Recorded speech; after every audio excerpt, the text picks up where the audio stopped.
Good evening, souls of the night, and welcome back to Silent Soul. Tonight, we're diving into the shadows of America's highways with 10 disturbing true trucker horror stories. These accounts come from battle-hardened drivers, dispatchers, and troopers who face terrors that linger long after the headlights fade. Each tale is a descent into the abyss of isolated interstates, where the hum of tires masks threats both human and otherworldly.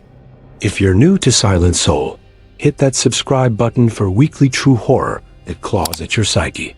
Ring the bell so the darkness never catches you off guard.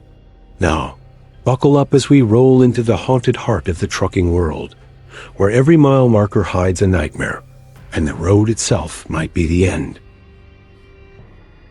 The rain hammered down on the night of June 14, 2013, as Lena Marie Olson piloted her 2010 Mack Pinnacle through the rugged terrain of Interstate 90 near Bozeman, Montana, her headlights struggling against a torrential downpour that turned the asphalt into a glistening black mirror. The 41-year-old driver, with 15 years of experience etched into her steady hands, was a fixture in the Northwest trucking community, known as Iron Lina for her mechanical savvy and unflinching resolve. Her rig, a battle-tested beast with 450,000 miles, was loaded with 80,000 pounds of wheat from a cooperative in Great Falls, bound for a processing plant in Billings, a 200-mile run she'd made dozens of times. The cargo was routine but vital, feeding Montana's breadbasket economy, and Lena treated every load with the precision of a surgeon, her logbook a testament to her discipline. At her last stop, a 24-hour diner in Livingston, at 1:30 a.m., the weather report had warned of heavy rain, slick roads, and wind gusts up to 35 miles per hour, with visibility down to 100 feet. Lena, no stranger to Montana's brutal summers, had inspected her rig thoroughly, tire pressure at 110 psi, brake pads fresh from a May overhaul, fuel tanks topped off with 150 gallons of diesel. Her departure, logged at 1:45 a.m., set her course for a rest area near Big Timber by 3:30 a.m., navigating I-90's rolling hills and narrow passes, flanked by jagged peaks and dense pine forests that loomed like silent sentinels in the storm. Lena's cab was a fortress of familiarity, a thermos of strong coffee, its bitter aroma grounding her. A faded photo of her late father, Carl Olson, a trucker who taught her the trade, tucked into the visor, and a top-tier CB radio tuned to Channel 19, the trucker's lifeline. A worn St. Christopher medal, a gift from her mother, dangled from the rearview mirror, swaying with the rig's motion. The highway was desolate, the only signs of life the occasional deer darting across her path, their eyes glowing in her high beams. Lena's mind was sharp, her senses attuned to the road's rhythm, the hum of the Max Cummins ISX-15 engine, the rhythmic slap of wiper blades, the faint crackle of the CB. She'd grown up in a trucking family in Missoula, learning to drive at 16 on her father's old International, and had spent her career proving herself in a male-dominated industry. Her reputation for fixing her own rig and mentoring new drivers made her a quiet legend, though she shrugged off the praise, preferring the solitude of the road. At 2:47 a.m., near mile marker 367, 20 miles west of Bozeman, Lena felt a sickening lurch as she began a steep descent through Bear Canyon, a notorious stretch where wet roads and tight curves had claimed rigs before.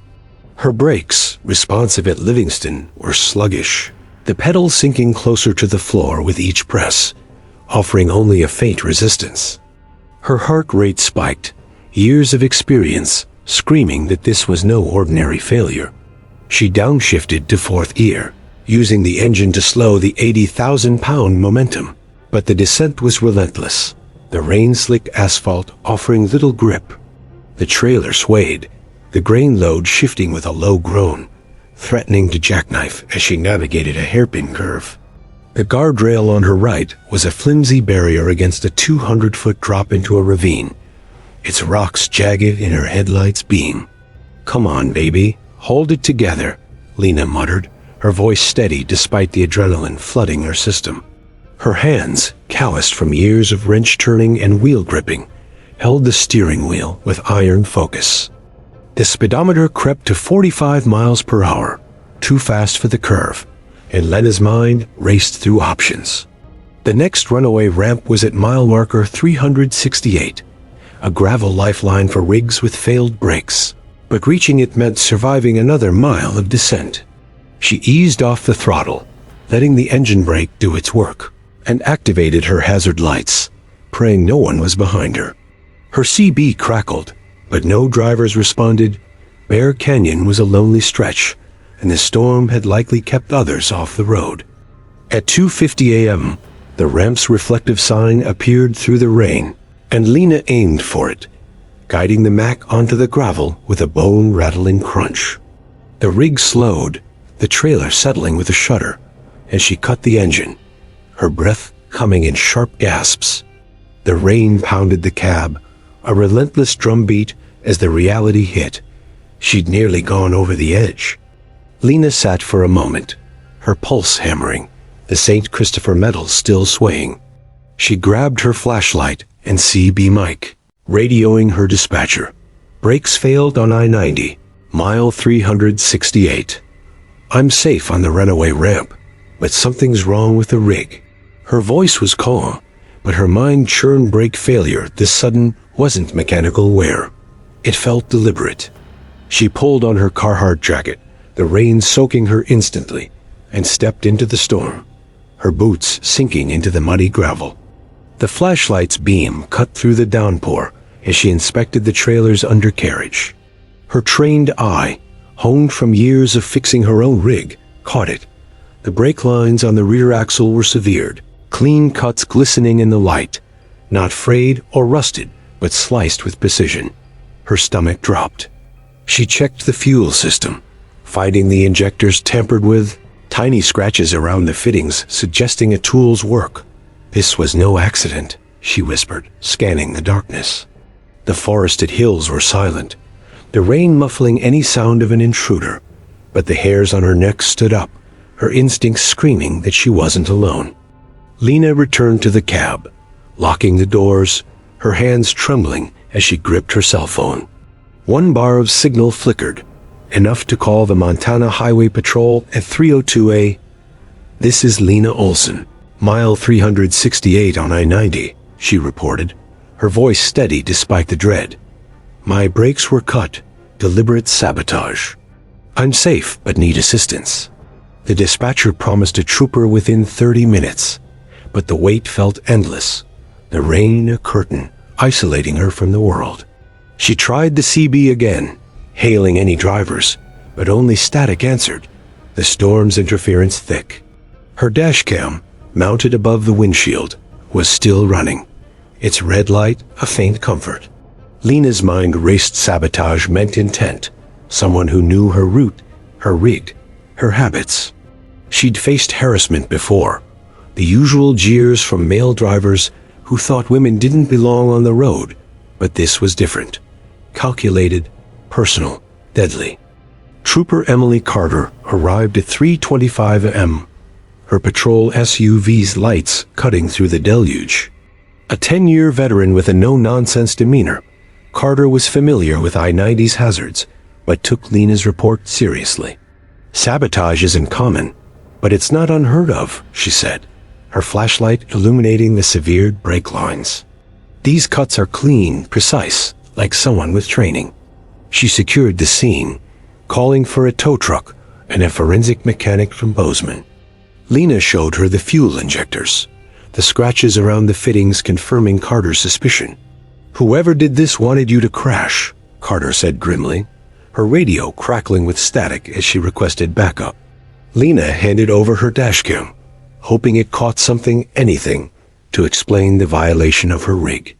The footage, reviewed later, showed a faint shadow moving near the trailer during her Livingston stop, a figure too brief to identify, but deliberate in its movements.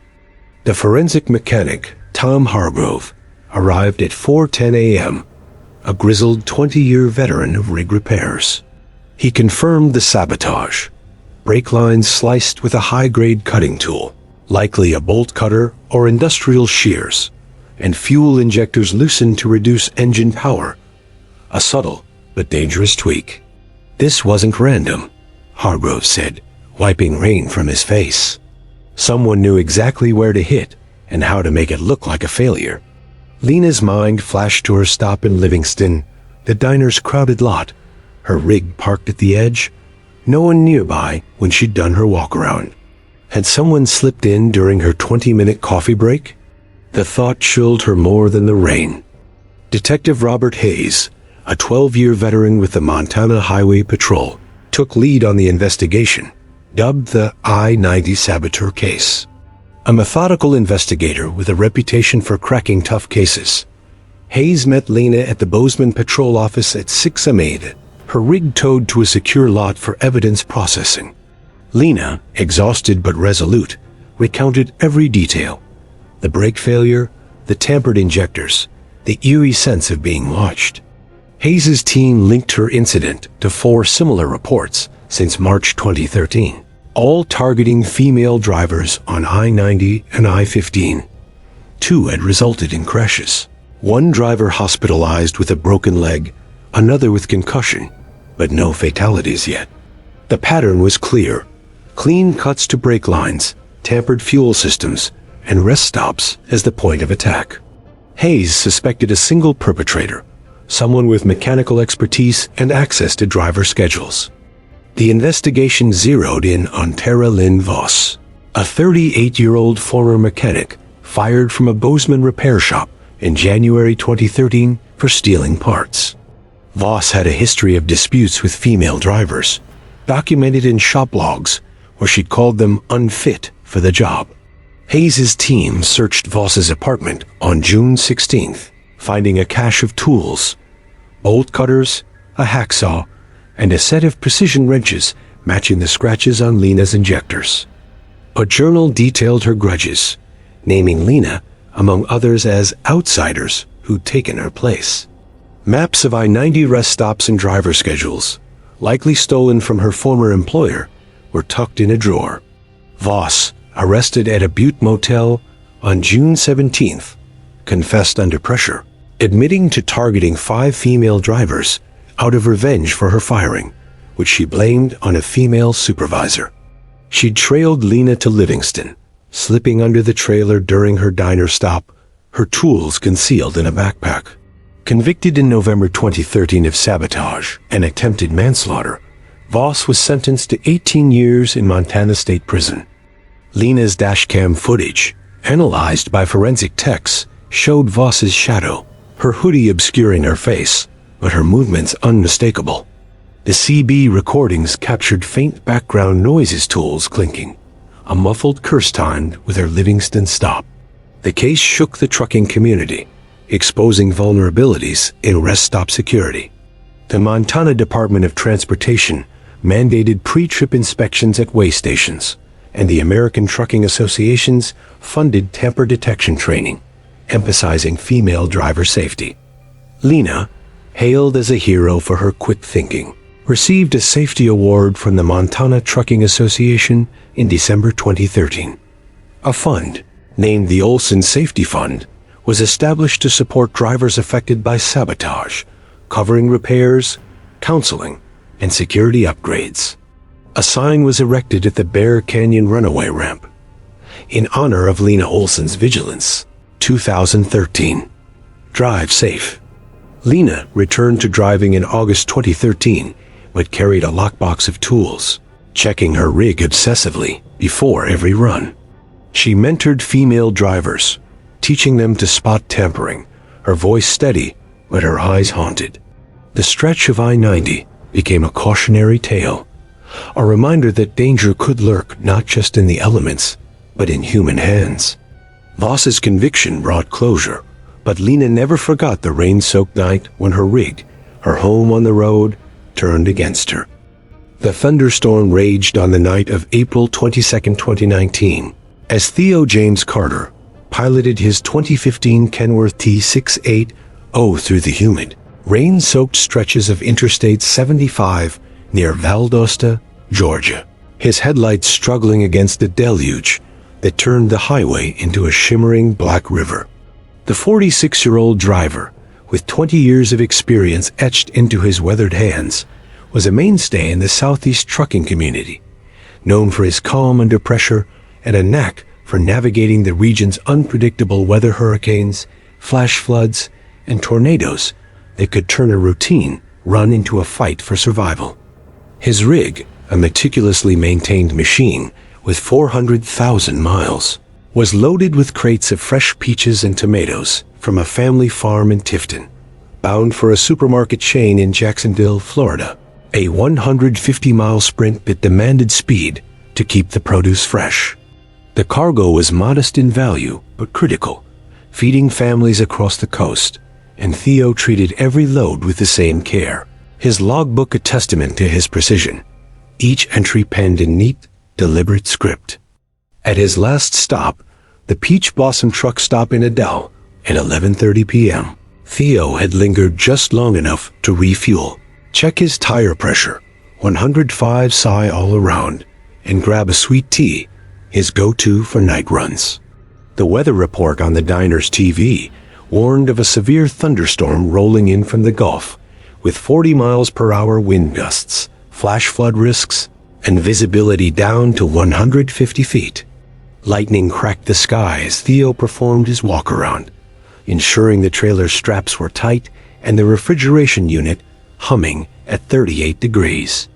A Georgia native raised in Macon, Theo had driven through countless storms, from Tropical Storm Faye in 2008 to the floods of 2016, and he trusted his Kenworth to handle anything the road threw at him.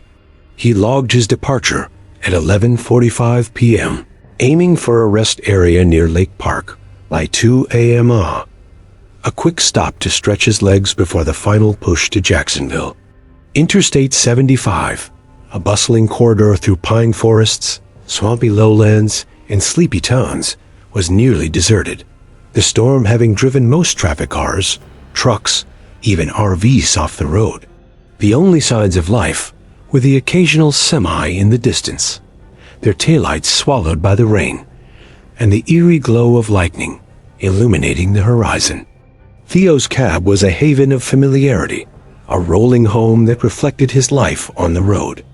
A thermos of sweet tea sat in the Q-folder, its ice long melted, but the drink still cold. A worn Bible, a gift from his mother, rested on the passenger seat, its pages dog-eared from years of late-night reading at truck stops. A photo of his daughter, Emma, now 18 and studying at Georgia State, was taped to the dashboard, her smile a reminder of why he endured the long hauls. His CB radio, a Cobra 29LX, was tuned to Channel 19, the trucker's lifeline, though the chatter was sparse tonight, the storm keeping drivers silent or off the air. Theo had started driving at 26, after a stint in construction left him craving the open road, and had built a reputation as a steady hand, mentoring new drivers and earning respect for his ability to stay cool in a crisis. He dodged hurricanes, jackknifed trailers, and even a robbery attempt in Memphis, but nothing prepared him for the unease that crept up as he approached mile marker 5 at 1:15 a.m., just 10 miles north of Valdosta. The flickering neon sign of the Pine Grove Fuel and Rest caught his eye through the rain, its letters buzzing erratically under a single sodium lamp that cast a sickly yellow glow. The stock was a relic, its faded sign promising fuel, food, rest, but the peeling paint, cracked windows, and overgrown weeds screamed neglect. Theo's fuel gauge showed a quarter tank, enough to reach Lake Park, but the storm's intensity, lightning striking every few seconds, rain so thick his wipers barely kept up, pushed him to pull in. A hot coffee and a moment to wait out the worst of the storm seemed worth the stop, even if the place looked like it hadn't seen a customer in years. The lot was nearly empty, holding only a rusted Ford pickup with mismatched tires and a dented white van parked at odd angles near the diner's entrance, their drivers nowhere in sight. Theo parked his Kenworth under the sodium lamp, its weak light casting long, distorted shadows across the cracked asphalt. A cautious driver who dodged sketchy stops from Texas to Tennessee, Theo grabbed his flashlight and tire thumper, a heavy aluminum bat he kept for emergencies, before stepping into the downpour, his boots splashing in puddles that reflected the storm's flashes. The diner's door creaked as he pushed it open, the air inside heavy with the stench of old grease, mildew, and something sour, like spilled milk left to rot. 2 employees stood behind the counter. A gaunt man in his 50s, his apron stained with grease and what looked like rust, and a woman in her 30s, her hollow eyes fixed on Theo as if sizing him up. Their movements were slow, almost mechanical, the man pouring coffee with trembling hands, the woman wiping the counter with a rag that left streaks. "Coffee, black," Theo said, his deep voice cutting through the oppressive quiet. The man nodded without speaking, sliding a chipped mug across the counter, the coffee lukewarm and bitter.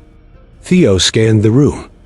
A lone driver sat in a corner booth, his head bowed over a plate of untouched fries, his face pale and eyes distant, as if lost in thought or fear. A flickering fluorescent light buzzed like a trapped insect, casting erratic shadows that made the room feel alive, watching. The woman's gaze followed Theo, unblinking, and when he asked about the storm's forecast, she muttered, "Roads ain't safe tonight," her voice flat, almost a warning, before turning away to rearrange a stack of menus. Theo's gut churned, a warning honed by years of reading people and places. He'd been in rough truck stops before Dives, where the coffee was sludge and the staff surly, but Pine Grove felt wrong, like stepping into a trap. The silence was unnatural, broken only by the rain's relentless drumbeat and the occasional clink of a spoon from the lone driver's booth. Theo sipped his coffee, grimacing at the taste, and glanced out the window at his rig, its refrigerated trailer a faint outline in the storm. The employees exchanged a look, subtle but deliberate, and Theo's instincts screamed to leave. He dropped a $5 bill on the counter, nodded to the staff, and headed back to his rig at 1:30 a.m., his flashlight beam cutting through the rain. As he did his walk-around, his light caught something chilling. Fresh scratches around the trailer's padlock hinges, faint but deliberate, as if someone had tested the locks with a tool. The marks weren't there in Adel, and Theo's blood ran cold. Someone had tampered with his rig while he was inside. He climbed into the cab, locking the doors, and checked his CB radio, still on channel 19. It hissed with static, then a faint whisper broke through. Leave now? They're coming, The voice was low, almost lost in the storm, with a southern drawl that didn't match any trucker Theo knew. He keyed the mic. "This is Long Haul, Pine Grove stop. Who's this?" "Copy?" No response, just static, and his cell phone showed no signal, despite full bars an hour ago in Adel. His dash cam, running continuously, blinked its red light, a small comfort. As he started the engine, his headlights caught movement shadowy figures circling the lot's edge, their forms blurred by the rain, moving too fast to be casual loiterers. One stepped closer, a tall silhouette in a hooded jacket, its face hidden, holding something that glinted in the light, a crowbar. Theo's pulse spiked. He radioed a distress call. "This is Long Haul, mile 5 on I-75, Pine Grove stop. Something's wrong here, need assistance." Static drowned his words, and the figures moved closer, now 3 of them, fanning out around the rig.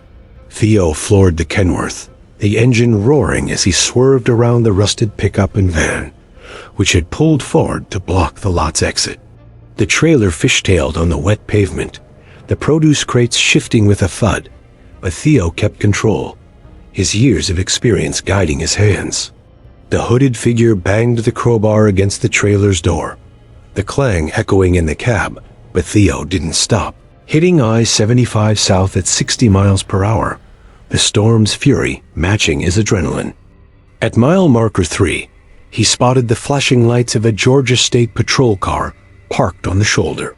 Theo flashed his high beams, pulling over at 150 Amada, and flagged down Trooper Maria Sanchez, a 10-year veteran with a reputation for tackling cargo thefts.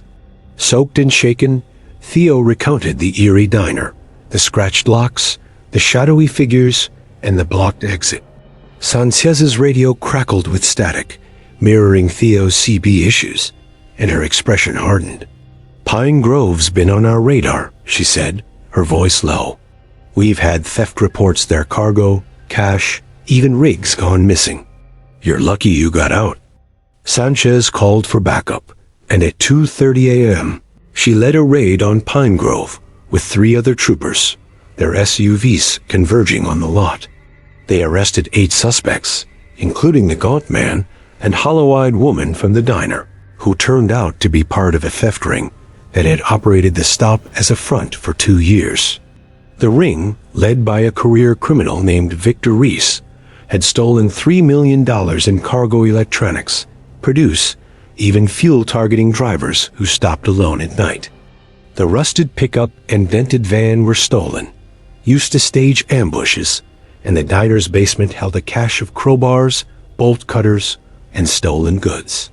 Theo's dashcam footage, retrieved by Sanchez, showed the hooded figure with the crowbar and the vehicles blocking the exit, tying them to prior thefts reported in Valdosta and Tifton.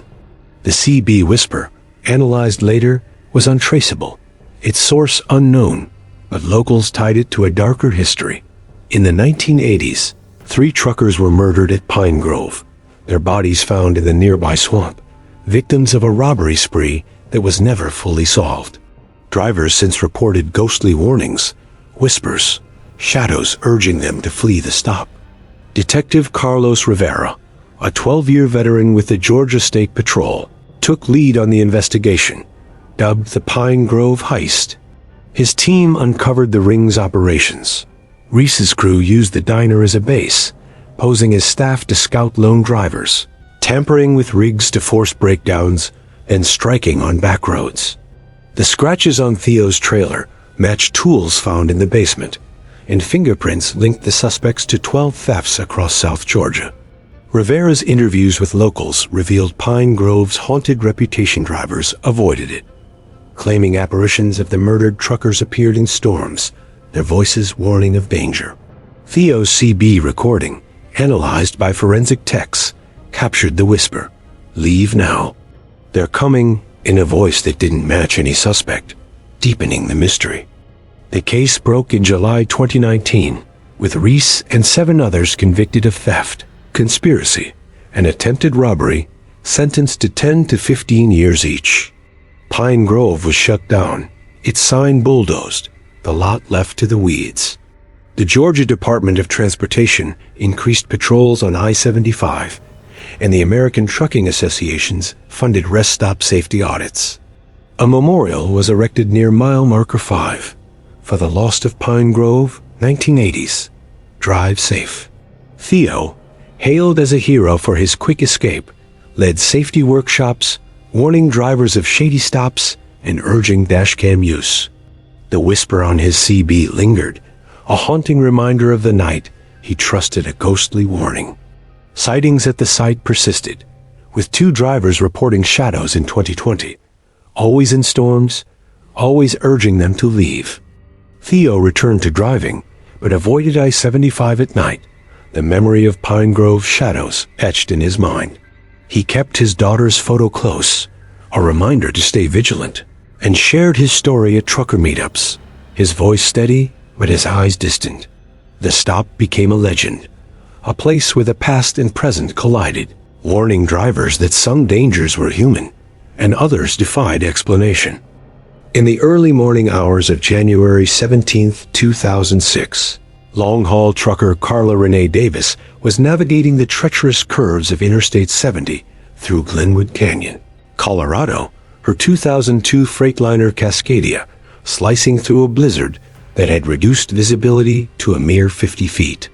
The 45-year-old veteran driver, with 18 years of experience etched into her calloused hands, was hauling a load of critical medical supplies, syringes, foredrips, and surgical kits from Denver to Salt Lake City. Known in the Rocky Mountain trucking community for her unflappable calm during storms and breakdowns, Carla was the go-to driver for high-stakes deliveries through the region's most unforgiving terrain. Her rig, a meticulously maintained beast with 600,000 miles on the odometer, was equipped with snow chains, a top-tier CB radio, and a dashboard GPS that glowed faintly against the swirling white void outside her windshield. The weather report at her last stop in Idaho Springs, 60 miles back at 1:45 a.m., had warned of heavy snow and wind gusts up to 40 miles per hour, but Carla had tackled worse. Her logbook, neatly updated, showed she was on schedule for a fuel stop in Glenwood Springs by 4:30 a.m., with the canyon's narrow, cliff-hugging stretch as her final hurdle before flatter roads.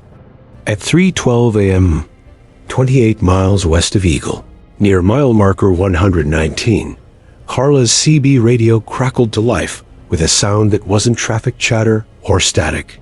It was a low, guttural whisper, like wind scraping through dry leaves, forming words she couldn't quite decipher. She adjusted the squelch knob, assuming interference from the storm, but the whispers persisted, rising and falling in a rhythm that felt almost deliberate. ... co, e ... na, si. The sounds were faint, not English, not Spanish, nothing she recognized from her years of picking up CB lingo across the West. She glanced at the radio's channel display. 19, the trucker's lifeline, but no other drivers were broadcasting. The isolation of the canyon, with its sheer rock walls and snow-choked pines, amplified the unease creeping up her spine. Carla had driven this route over 150 times, knew every curve and runaway ramp. But tonight, the road felt alive, watching her. She shook off the feeling, chalking it up to fatigue after 10 hours behind the wheel. Her thermos of black coffee was half empty, and she took a swig, the bitter warmth grounding her. The whispers faded, replaced by the steady hum of her engine and the rhythmic slap of wiper blades. At 3:18 a.m., her headlights caught a flicker of movement on the shoulder, figure standing motionless in the snow, barely visible against the whiteout. It was tall, draped in a dark, hooded parka, its arm extended in the universal hitchhiker's gesture. Carla's stomach tightened. No sane person would be out here, 20 miles from the nearest town, in a blizzard at 3 a.m. A figure didn't move, didn't wave, just stood rigid, thumb out, as if carved from the storm itself. She eased off the throttle, her instincts warring. Truckers often helped stranded motorists, but something about this felt wrong. Not tonight, she muttered, pressing the accelerator and guiding her rig past. In her side mirror, the figure was swallowed by the snow, leaving no trace. Carla exhaled, her breath fogging briefly in the cab's chill. She reached for the CB to report the sighting, hoping another driver might be nearby, but the whispers returned, louder now, a chorus of overlapping voices in that same strange tongue. ... KWE ... na, si, WENDIGO ... The word Wendigo sent a jolt through her. She'd heard it before, years ago, from a Navajo driver in Arizona who spoke of spirits that haunted desolate places, luring travelers to their doom. She switched channels 9, 17, 23, but the whispers followed, undeterred.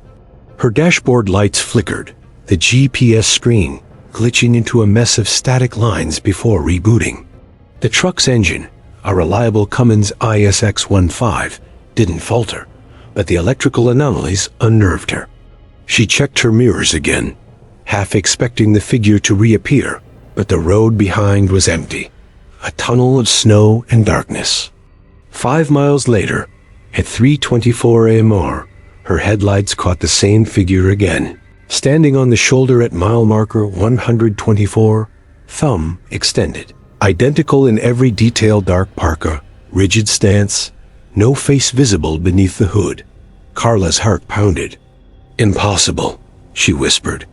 She'd been cruising at 45 miles per hour, and no vehicle could have overtaken her in these conditions, let alone a pedestrian. The canyon's cliffs left no room for side roads or shortcuts. She gripped the wheel, her knuckles whitening, and passed the figure again, this time avoiding her mirrors.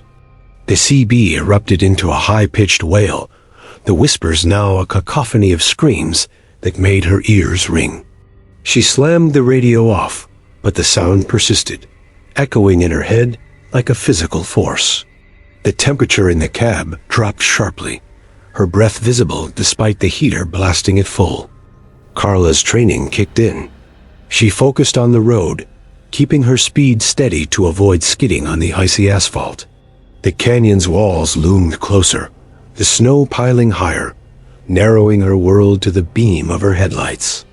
At 3:32 A, near mile marker 127, the figure appeared a third time, but now it stood in the center of the lane, forcing Carla to swerve onto the shoulder to avoid a collision.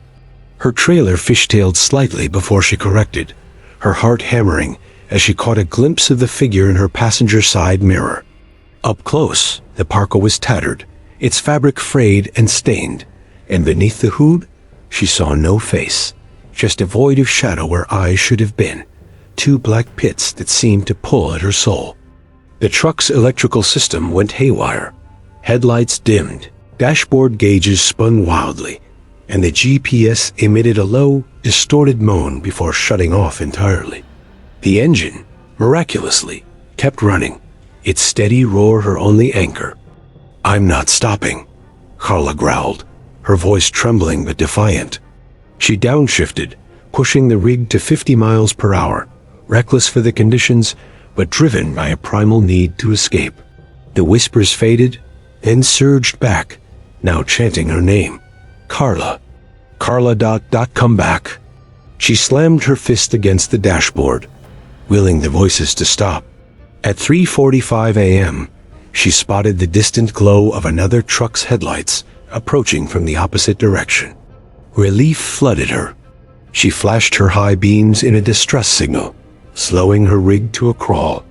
The oncoming truck, a blue 2004 Peterbilt driven by Miguel Torres, a 42-year-old driver from Grand Junction, pulled over at mile marker 130.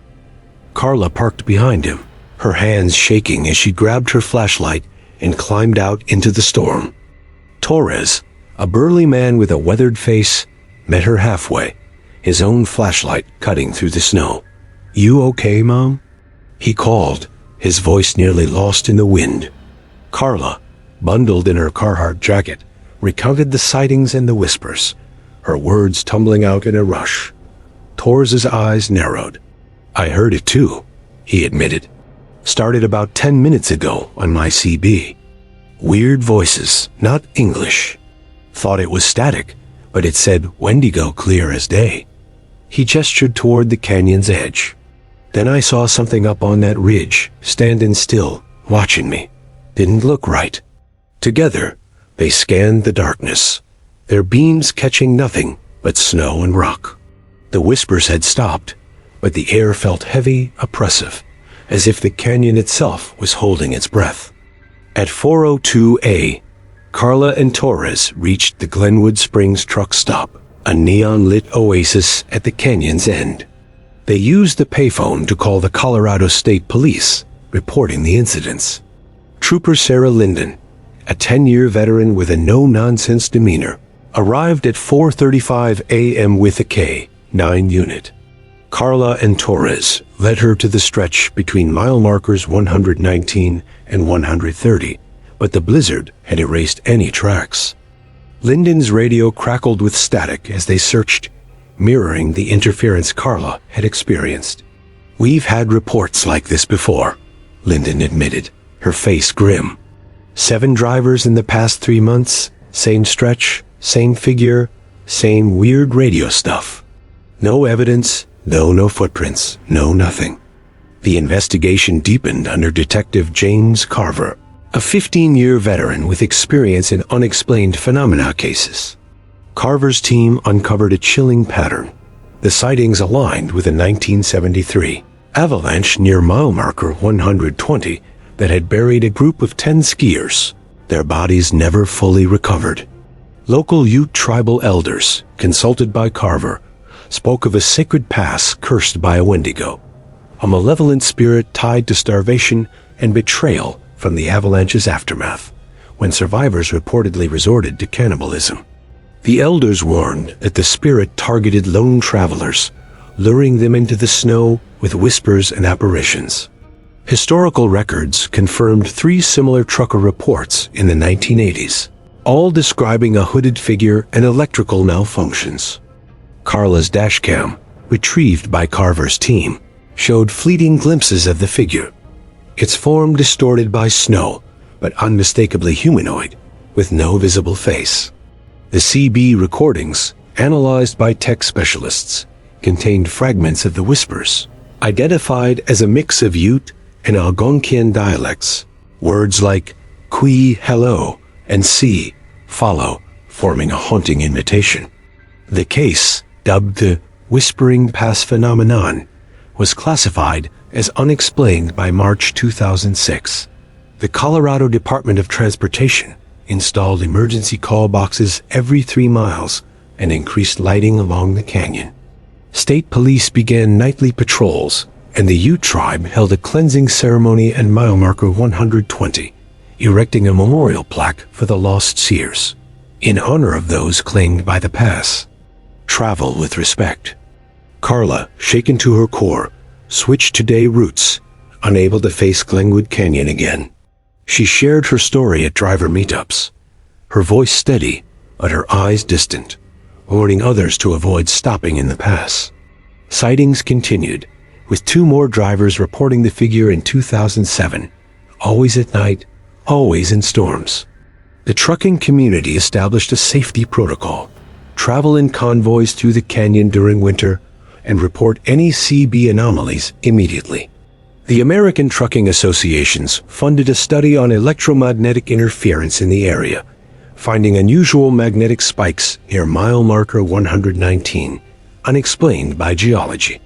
For Carla, the whispers never fully faded.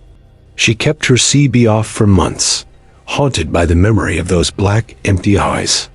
The pass remained a whispered legend among drivers, a stretch where the road itself seemed to breathe, waiting for the next soul to answer its call. The night of September 3, 2024, was thick with humidity as Cassandra Lynn Tate piloted her 2021 Western Star 5700XE along U.S. Route 52 near Huntington, West Virginia, her headlights piercing the muggy darkness of the Ohio River Valley.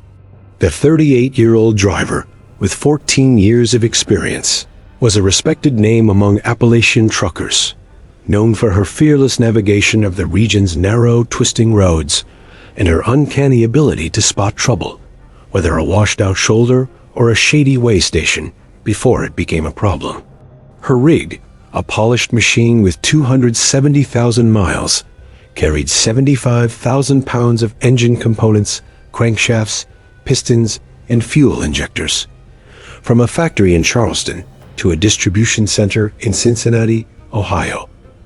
A 180-mile run that demanded precision on Route 52's tight curves and steep grades. The cargo was critical, feeding an auto plant's assembly line, and Cassandra's reputation for on-time deliveries kept her in demand. The weather report from the Riverfront Diner in Huntington at 10 p.m. warned of high humidity, a chance of late-night showers, and temperatures holding at 78 degrees, with no mention of the electrical storms that could spark without warning in the valley. Cassandra, a West Virginia native raised in Logan County, where coal trucks ruled the roads, checked her rig with meticulous care tire pressure at 112 psi, brakes tested, headlights upgraded with LED beams for mountain nights, and logged her departure at 10:15 p.m., aiming for a rest area near Portsmouth, Ohio, by 1A Route 52. Hugging the Ohio River's banks was quiet, its sycamore-lined shores and rusted industrial relics bathed in the faint glow of distant factory lights, the river's surface rippling like liquid obsidian. Cassandra's cab was a sanctuary of order, a reflection of her disciplined life on the road. A thermos of iced tea, brewed with mint from her mother's garden, sat in the Q-folder, its condensation dripping onto the console. A small coal miner's lamp, a keepsake from her grandfather's days in the mines, hung from the rear-view mirror, its brass glinting in the dashboard's glow. A photo of her younger brother, Ethan, now a mechanic in Charleston, was taped to the dash, his grin a reminder of home. Cassandra had started driving at 24, after a factory job left her restless, earning her CDL and her handle, Raven Wing, for her sleek rig and dark hair. Her CB radio, a Uniden Bearcat 980, was tuned to channel 19, but the airwaves were silent, the humidity stifling the usual trucker chatter. As she passed mile marker 30, the road curved sharply, the river's edge close enough to smell its earthy tang, and Cassandra kept her speed at 45 miles per hour, her eyes scanning for deer or fallen rocks, common hazards on 52. At 11:20 p.m., near mile marker 32, 15 miles west of Huntington, she approached the Blackthorn Overpass, a narrow, century-old bridge spanning a deep ravine where the river's feeder creeks carved the earth.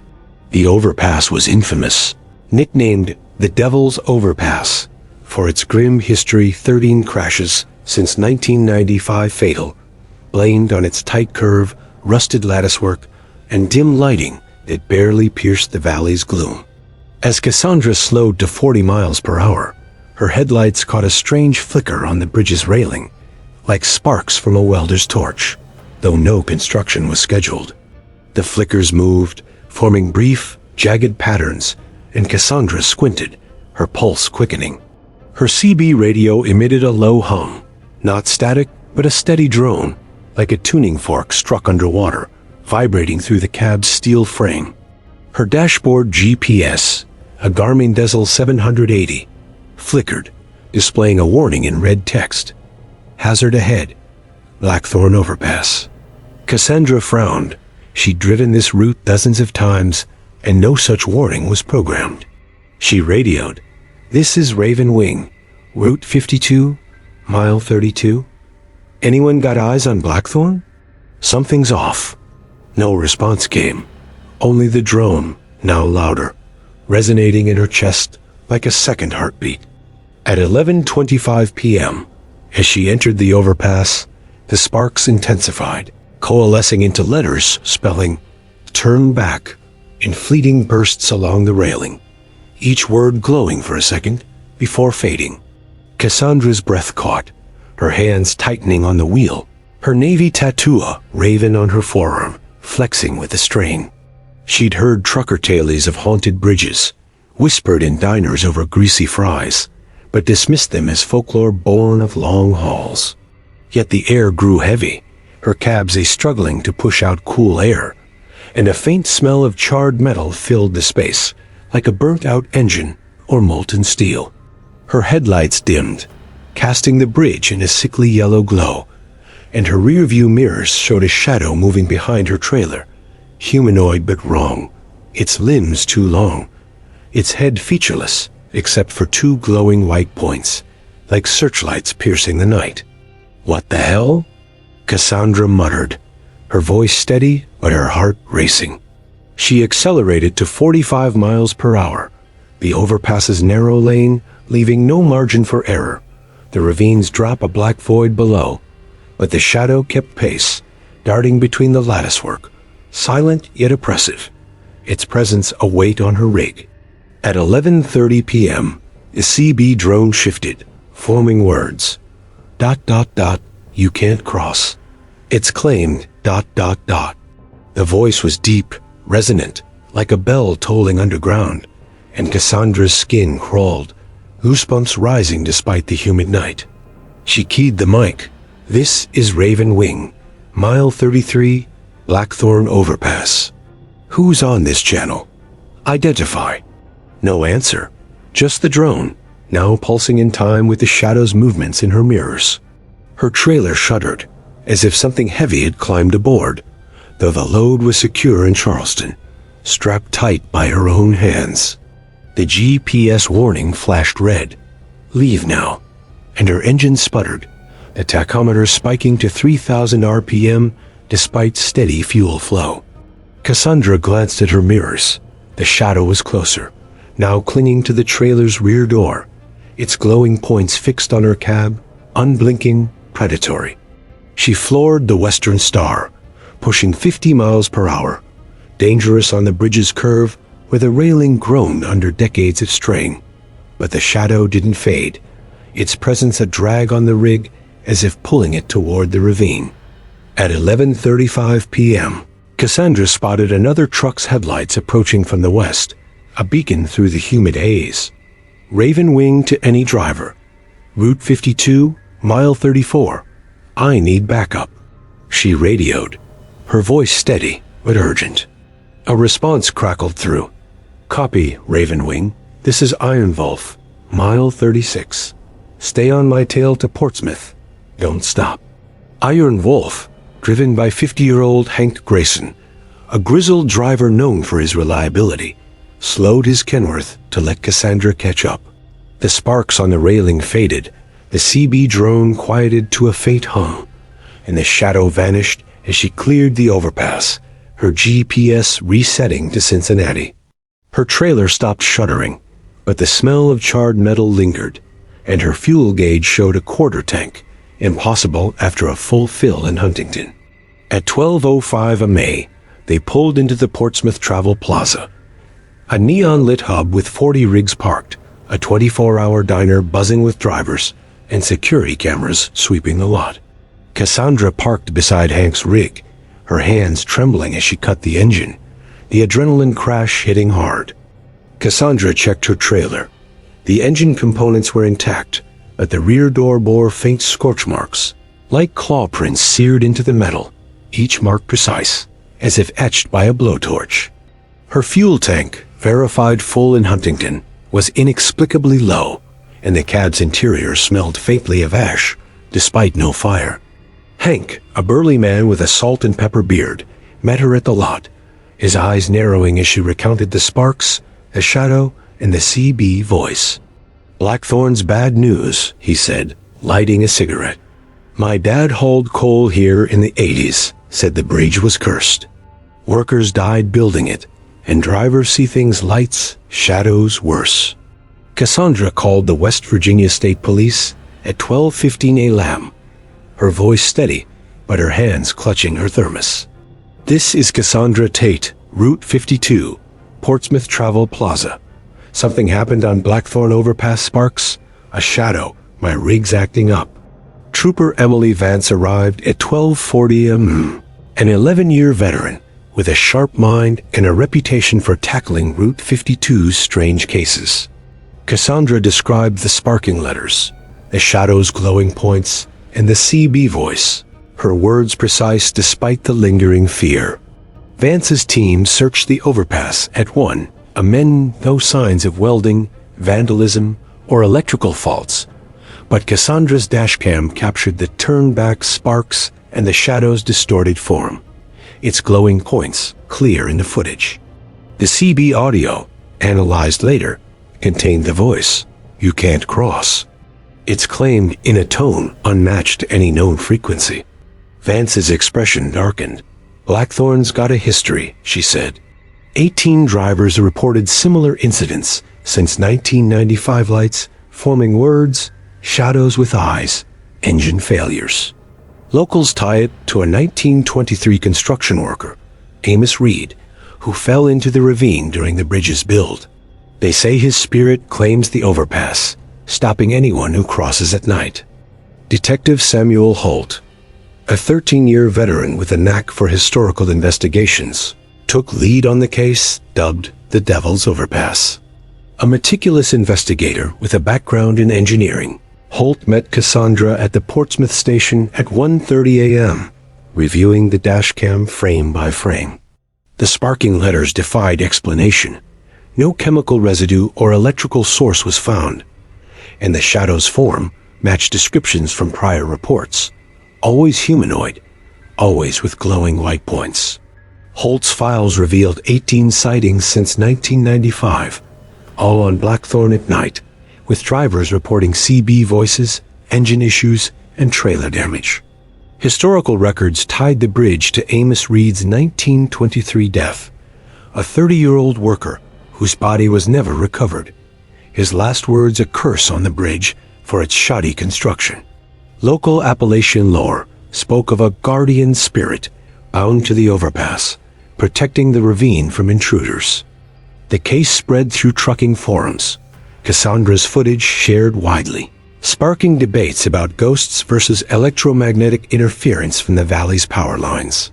Holt's team found anomalous magnetic readings near the overpass, possibly tied to its iron framework, but no physical evidence, no tools, no scorch mark sources. The investigation was classified as unexplained in November 2024, with no arrests or resolutions. The West Virginia Department of Transportation installed a warning sign: Blackthorn Overpass, proceed with caution, night travel discouraged. A memorial was erected near the bridge, funded by truckers. For Amos Reed, 1923, cross with care. Cassandra switched to day routes, unable to face Route 52 after dark, the glowing points haunting her dreams. She shared her story at driver meetups, her voice steady, but her hands clutching her miner's lamp, warning others of the bridge that claimed its own. The Portsmouth Travel Plaza became a hub for Blackthorn tailies, with 5 more sightings reported by 2025, always at night, always with sparks and shadows. Cassandra kept Ethan's photo close, a reminder to stay vigilant, and added a new habit, checking her mirrors twice before crossing any bridge. The Ohio River Valley held its secrets, and the Devil's Overpass remained, a sentinel of the night, guarding its cursed span. On the night of November 3, 2011, Jamal Keith Washington was leading a convoy of 3 trucks through the desolate West Texas desert on Interstate 10. His 2009 Peterbilt 389 roaring against the howling winds of a sudden sandstorm. The 50-year-old veteran driver, with 22 years of experience, was a legend among Texas truckers for his steady hand and encyclopedic knowledge of the state's highways. His rig, a polished beast with 500,000 miles, gleamed under the faint moonlight, its chrome accents dulled by the swirling grit. Jamal was hauling oil-field equipment drill bits, pipes, and hydraulic fittings from El Paso to Midland, a high-value load worth $2 million, secured with heavy-duty locks and a tamper-proof seal. Behind him were 2 younger drivers, Elena Vasquez, 32, in a 2007 Freightliner Cascadia, and Marcus Lee, 28, in a 2010 Kenworth T680, both carrying similar cargo. The convoy had formed at the Desert Oasis truck stop in Van Horn at 2:15 a.m., a precaution against the region's notorious storms and reports of cargo thefts along I-10. The weather report from Van Horn warned of 50 miles per hour gusts and near-zero visibility, with sandstorms expected to intensify. Jamal, known for his grit, had navigated worse blizzards in Colorado, hurricanes in Louisiana, but the West Texas desert had a way of humbling even the toughest drivers. His logbook, updated with military precision, showed a planned fuel stop in Fort Stockton by 5 a.m., with the 150-mile stretch ahead known for its isolation. No towns, no cell towers, just endless sand and the occasional flicker of distant oil rigs. Jamal's cab was a sanctuary of order, his thermos of black coffee, a worn photo of his wife, Carla, tucked into the visor, and a CB radio tuned to Channel 19, the trucker's lifeline. Elena and Marcus checked in regularly, their voices crackling through the static. Elena, a former mechanic with a sharp wit, had been driving for 8 years. Her Freightliner, a patchwork of aftermarket upgrades. Marcus, newer to the game, was eager but cautious, his Kenworth still gleaming from the lot. They'd agreed to stick tight, no more than 200 yards apart, a formation Jamal insisted on for safety. At 3:45 a, near mile marker 135. The storm hit like a freight train, a wall of sand slashing across the highway, reducing visibility to 20 feet. Jamal's headlights struggled, casting weak beams into the brown haze. "Stay close, y'all," he radioed, his deep voice steady despite the worsening conditions. "Keep my taillights in sight." Elena's copy that, boss, came through clearly, but Marcus's response was garbled, swallowed by static. At 4:15 A, near mile marker 140, 30 miles east of Van Horn, the sandstorm intensified, rocking Jamal's rig with gusts that felt like punches. The CB went dead, cutting off Elena and Marcus mid-sentence. Jamal tapped the radio, checking the connections, but the static was thick, a white noise that buzzed like a swarm of locusts. His GPS flickered, the screen glitching wildly first, showing their position 10 miles ahead, then 30 miles back near Van Horn, an impossible jump. "Damn tech," he muttered, switching it off and relying on his mental map of I-10, a route he'd driven over 200 times. The wind screamed, rattling the cab's windows, and the silence from his convoy gnawed at him. He glanced in his side mirrors, catching Elena's headlights close behind, but Marcus's were faint, a blurry red glow fading into the storm. "Marcus, you there?" He radioed, but only the hum of interference answered. At 4:22 A, near mile marker 145, a faint light flickered ahead, pulsing like a heartbeat through the sand.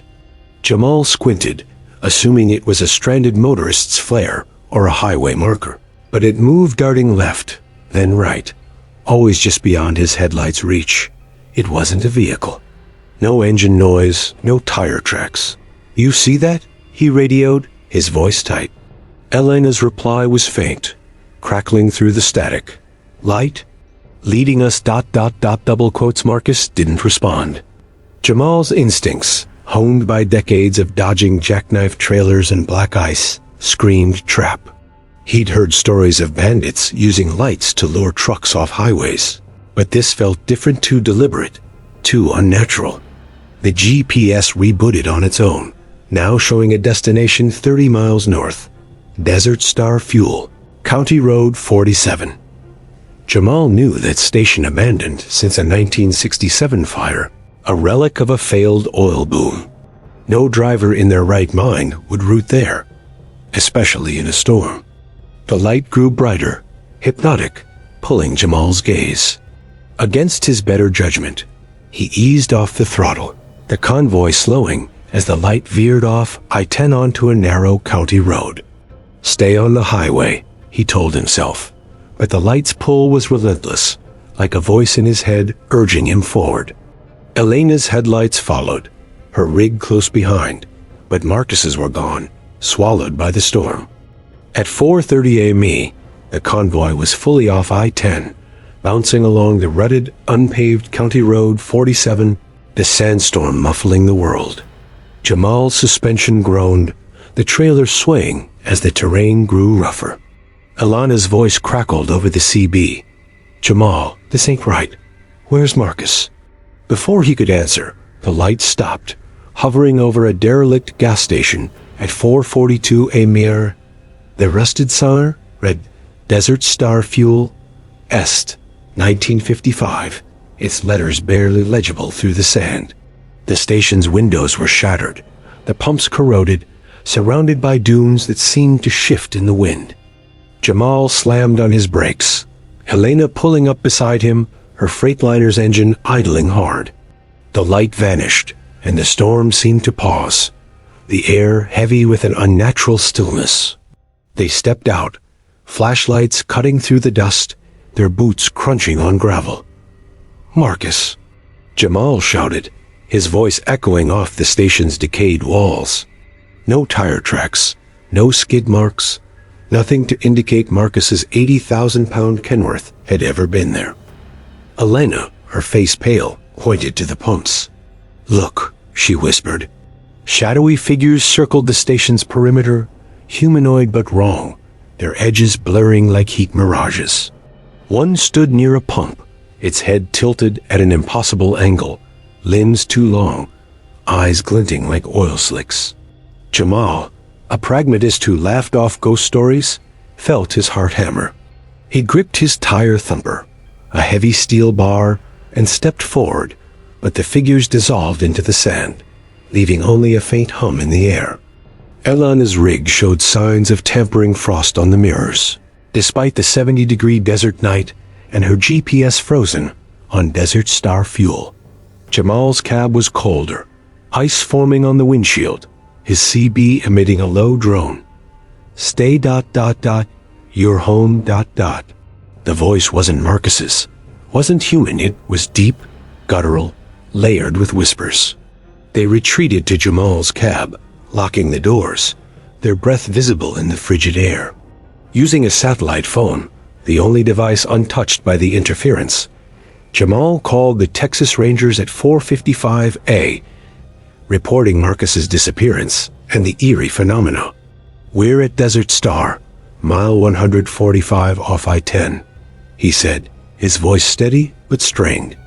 "Something's wrong. We lost one of our guys." Ranger Carlos Mendoza arrived at 5:30 a.m., his SUV battling the fading storm. A 14-year veteran with a reputation for tackling strange cases, Mendoza was skeptical but methodical. He searched the station with Jamal and Elena, his flashlights sweeping the ruins. No sign of Marcus or his Kenworth, no tracks, no oil leaks, no debris. The sand was pristine, as if the storm had erased all evidence.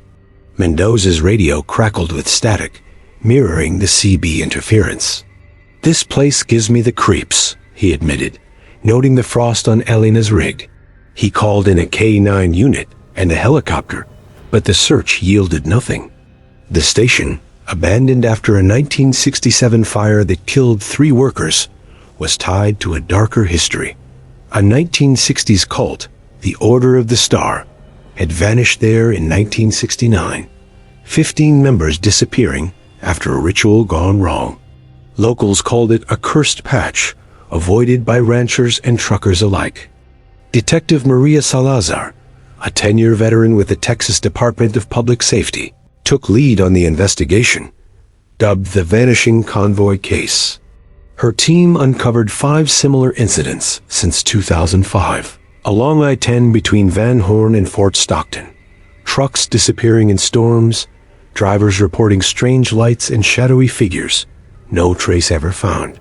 Salazar interviewed locals, uncovering tales of the Order of the Star, a group obsessed with cosmic alignment who believed the station was a portal to another realm. A 1969 police report noted their leader, Amos Keller, claimed voices guided them into the desert.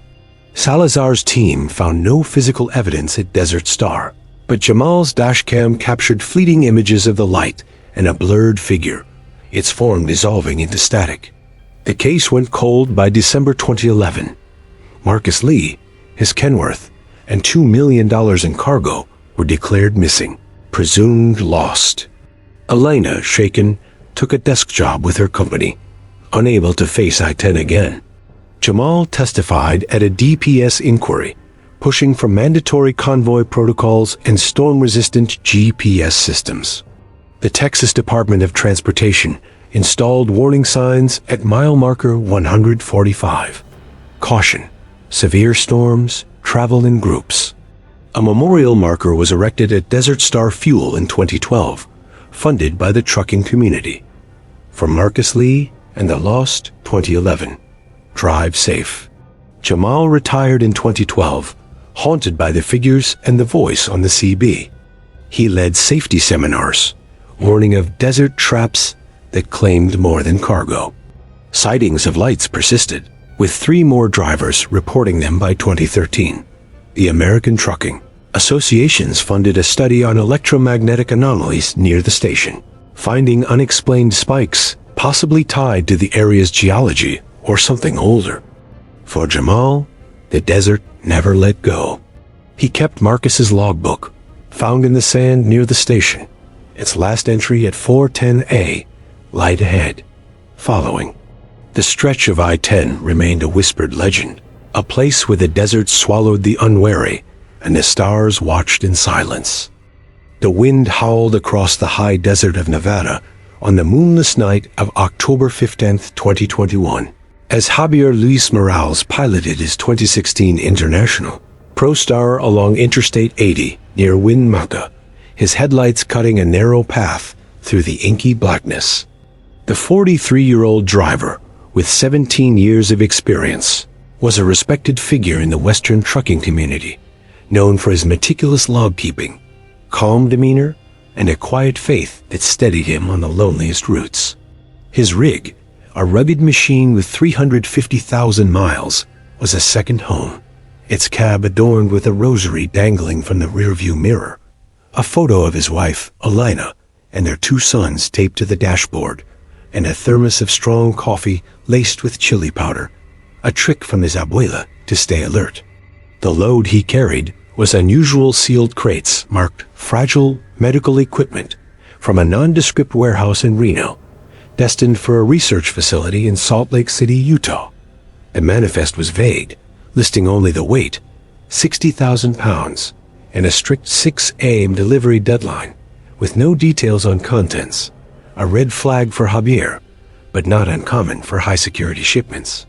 The weather report from the Sagebrush truck stop in Lovelock at 10:30 p.m.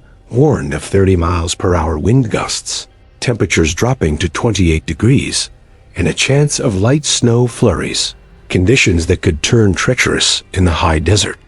Javier, a Nevada native who'd grown up in Elko and driven through dust storms, blizzards, and flash floods, checked his rig with care tire pressure at 110 psi, brakes tested, fuel tanks full with 200 gallons of diesel, and logged his departure at 10:45 p.m., aiming for a rest area near Battle Mountain by 1A Interstate 80, a desolate ribbon of asphalt winding through sagebrush plains and rocky hills, was nearly empty, its isolation amplified by the howling wind and the absence of stars, the sky a void that seemed to swallow the world.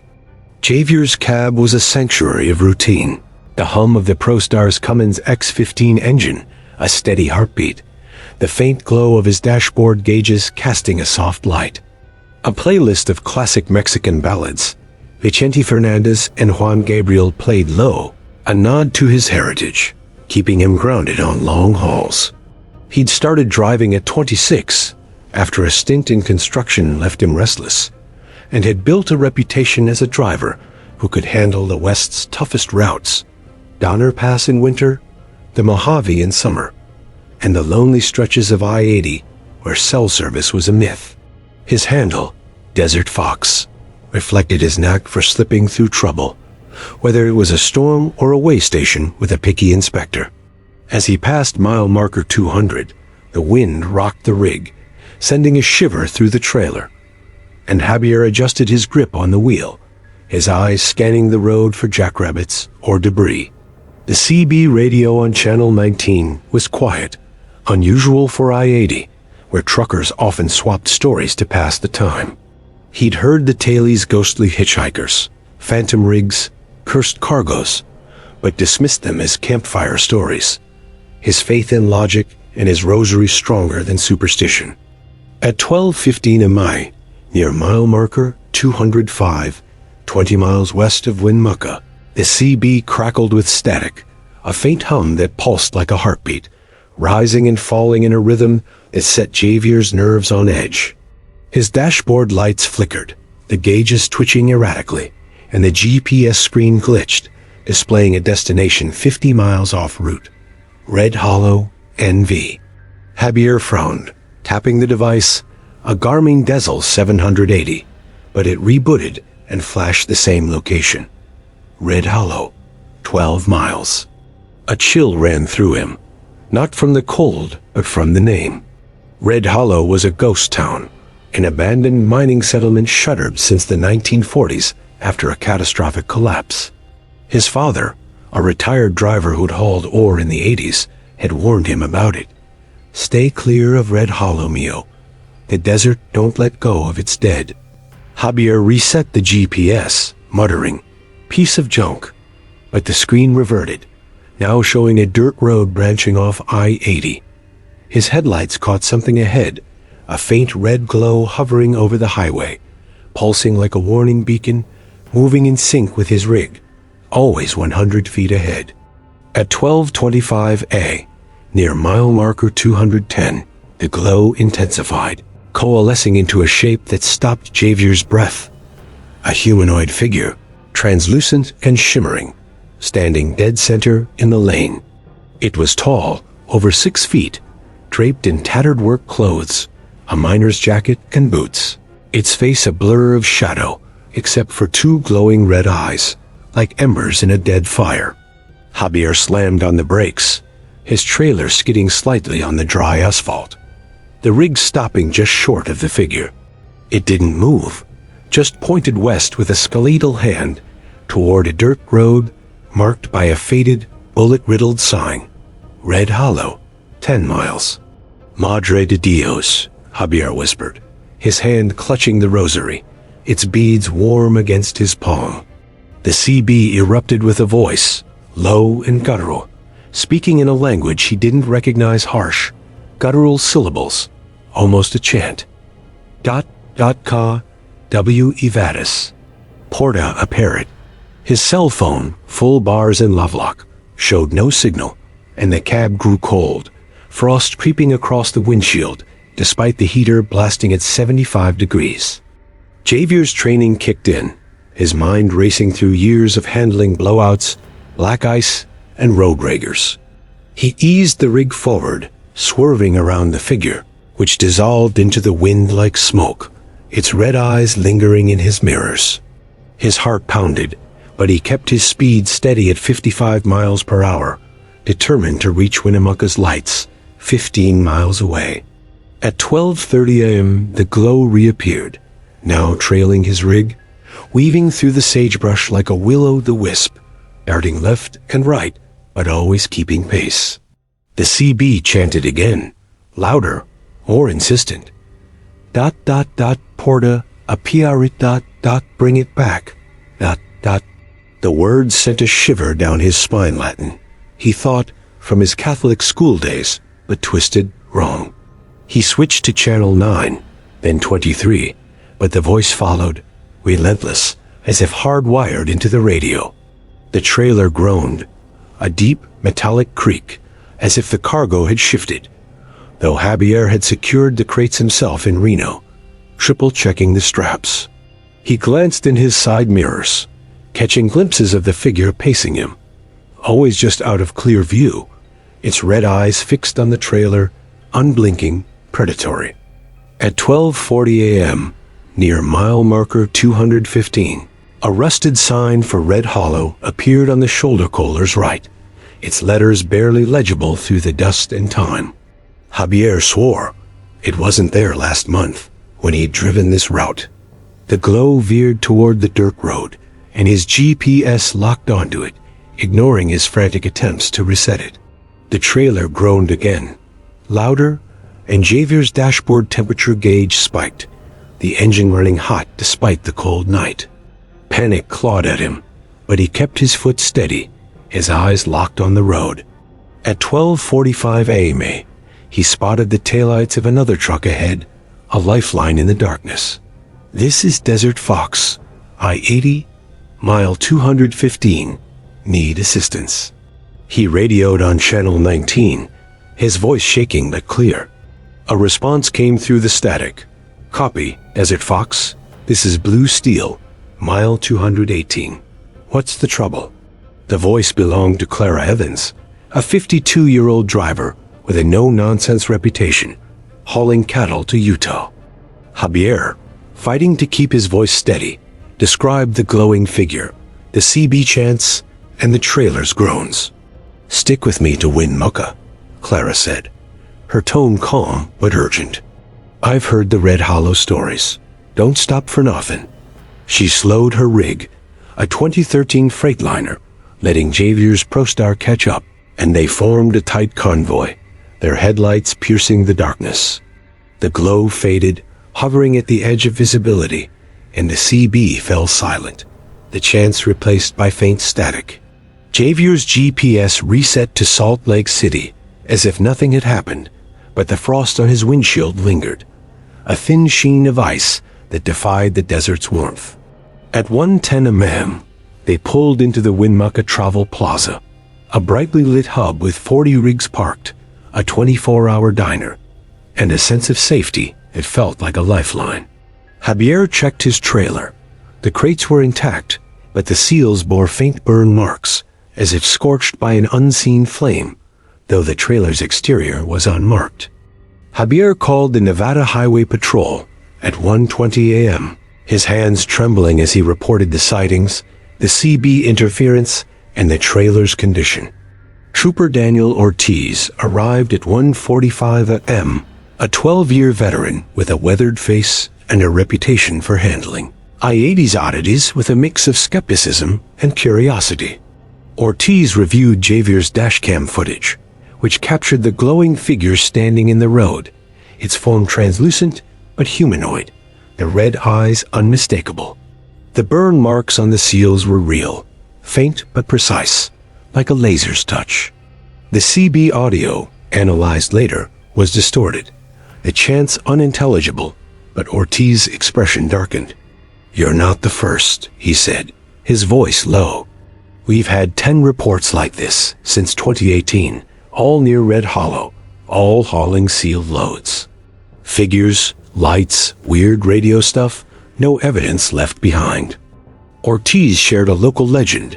In 1943, a mining accident in Red Hollow killed 15 workers, buried in a collapse tied to an experimental chemical shipment, rumored to be radioactive. The bodies were never recovered, and the mine was sealed, but drivers reported apparitions urging them to bring it back to the site. Javier's cargo, traced to a defunct lab in Reno, contained unstable isotopes linked to the 1943 disaster, though the research facility claimed it was safe. Javier's dashcam footage, analyzed by forensic techs, showed the figure's form, matching photos of a 1940s miner, Elias Kane, the crew's foreman, whose journal, found in a museum, spoke of a cursed cargo that called to the desert. The chants, identified as mangled Latin for "Where are you going?" and "The gate opens," hinted at a ritualistic element, though no clear explanation emerged. Detective Maria Salazar, a 15-year veteran with a knack for cold cases, led the investigation, dubbed the Red Hollow Curse. Her team uncovered a chilling pattern. 10 incidents, all involving sealed cargoes, drivers reporting glowing figures, CB interference, and trailer anomalies. The burn marks on Javier's seals matched those from 2 prior cases, unexplained by any known tool. Local Paiute elders, consulted by Salazar, spoke of a desert spirit tied to Red Hollow, angered by the theft of sacred land for mining. Historical records confirmed the 1943 shipment was unauthorized, its contents buried in the collapse, and drivers since reported visions of Kane demanding its return. Salazar's team found no physical evidence, no footprints, no tire tracks, but electromagnetic spikes near mile marker 210 suggested an anomaly, possibly tied to the cargo's isotopes. Javier's story spread through trucking forums, his footage shared widely, sparking debates about ghosts versus hallucinations. The case was classified as unexplained in January 2022, with no arrests or concrete findings. The Nevada Department of Transportation installed warning signs near Red Hollow. Caution, hazardous area, stay en route. A memorial was erected at mile marker 210, funded by the trucking community. For the lost of Red Hollow, 1943, travel with care.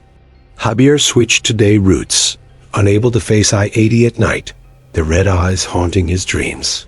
He shared his story at driver meetups, his voice steady, but his hands clutching his rosary, warning others to avoid sealed loads near Winmucca.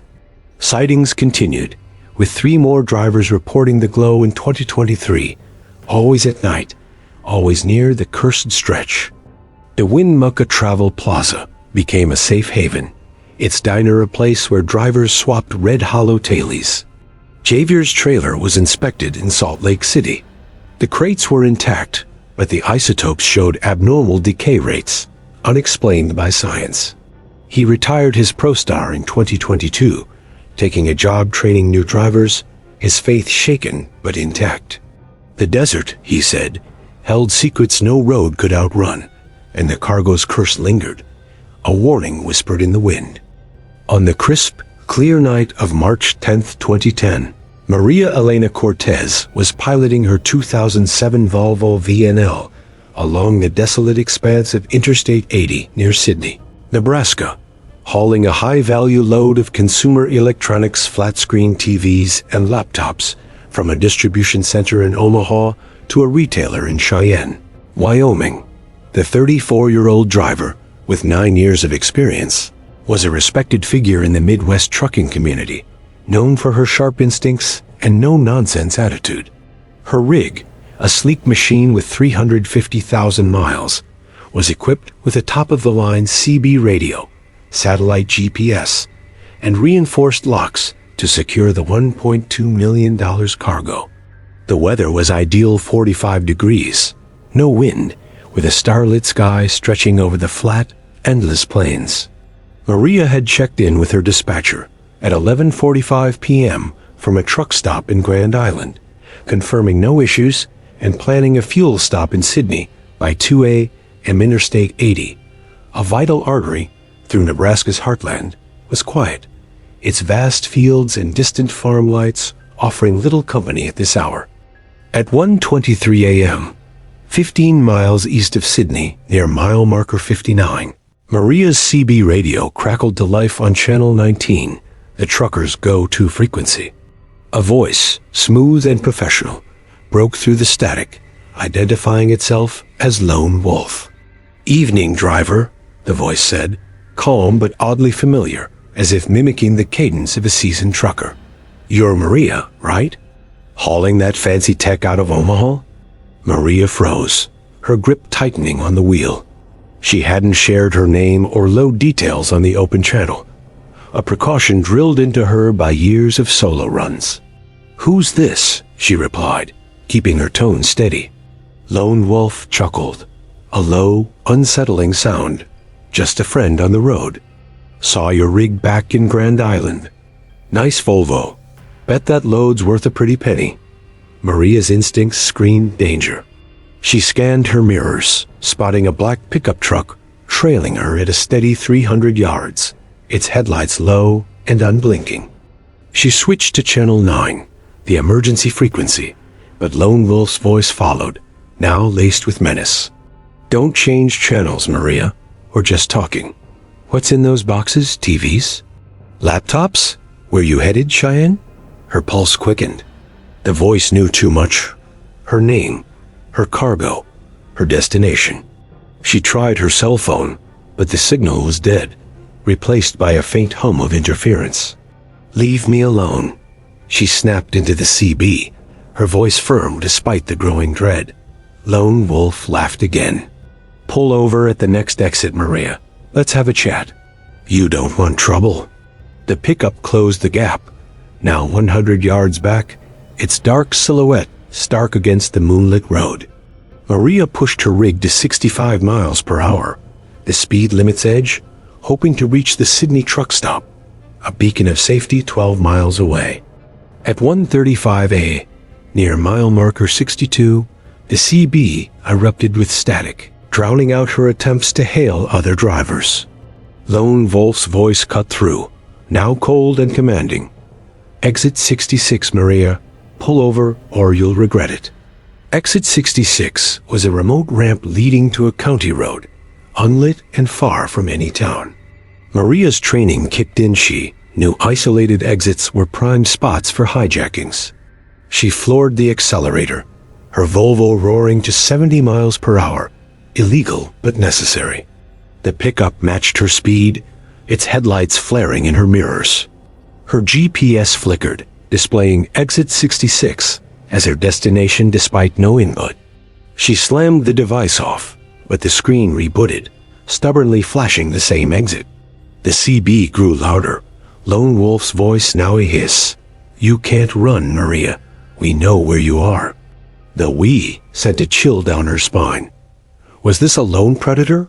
Or a coordinated attack? Maria's mind raced. She'd heard rumors of CB stalkers criminals using radio chatter to target solo drivers, especially women, but never encountered one. At 1:42 a.m, she spotted a faint glow ahead, another truck's taillights. She flashed her high beams in a distress signal, praying for a response. The CB crackled, and a new voice answered, gruff but reassuring. "This is Iron Mike, mile 65. You in trouble, driver?" Maria exhaled, her voice shaking as she replied, "Iron Mike, this is Starlight. Got a black pickup tailing me. Guy on the CB knows my name and load. I'm 10 miles east of Sydney. Need help." Mike, a 50-year-old driver named Michael Hayes, confirmed he was 3 miles ahead, hauling grain. "Stay on my tail, Starlight. I'll lead you to Sydney. Don't stop for nothing."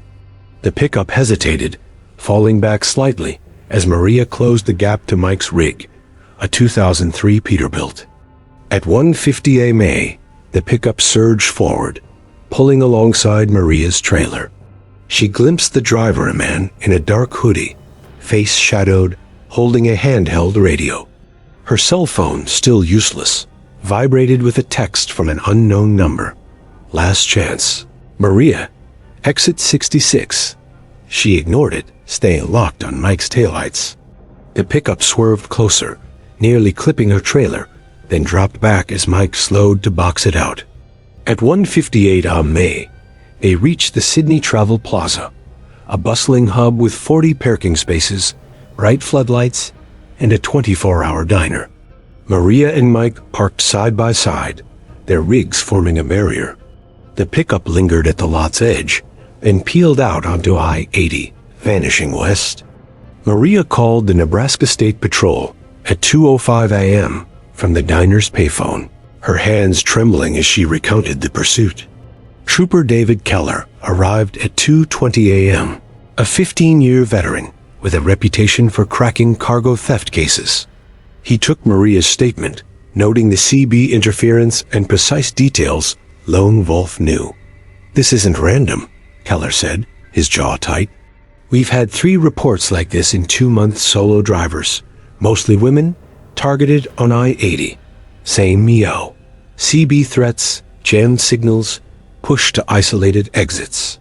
He collected Maria's dashcam footage, which showed the pickup's license plate, a partial view of the driver, and static bursts timed with Lone Wolf's transmissions.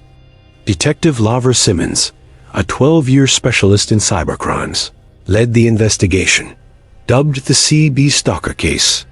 Her team traced the pickup's plate to Lucas Ray Bennett, a 29-year-old former trucker fired from a Lincoln-based company for harassing female drivers. Bennett's apartment, searched at 4:30 a.m. and March 11th, revealed a cache of CB radios, signal jammers, and a notebook listing driver names, routes, and cargo details. Maria's among them. Digital forensics showed he'd hacked into trucking company dispatch systems, stealing manifests and schedules. Simmons uncovered links to 3 assaults on female drivers in Nebraska and Iowa, all lured to remote exits via CB threats. Bennett's jammers, military-grade devices, explained the phone and GPS failures. Maria's dashcam and CB recordings, analyzed by tech experts, captured Lone Wolf's voice, identified as Bennett's through vocal analysis. The footage showed his pickup weaving aggressively, confirming intent to intimidate. Simmons's team set a trap, using an undercover trooper posing as a female driver on I-80. On March 15th, Bennett took the bait, broadcasting threats as Lone Wolf.